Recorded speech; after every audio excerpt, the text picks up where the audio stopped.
రామచంద్ర యాదవ్ ఏదైతే కరెక్ట్‌గా తాడేపల్లి దగ్గరన జనసేన కార్యాలయానికి వెళ్తున్నప్పుడు ఒక పెద్ద కార్యాలయం కనబడుతుంటది.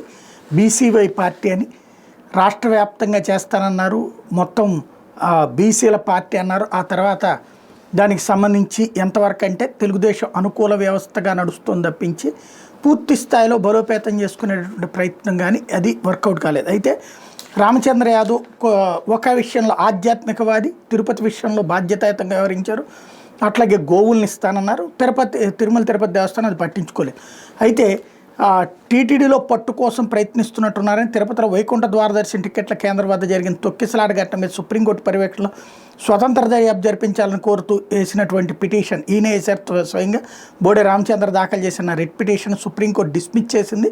దాని మీద విచారణ చేపట్టింది ఏకంగా ప్రధాన న్యాయమూర్తి జస్టిస్ సంజీవ్ ఖన్నా, జస్టిస్ సంజీవ్ కుమార్తో కూడిన ధర్మాసనం.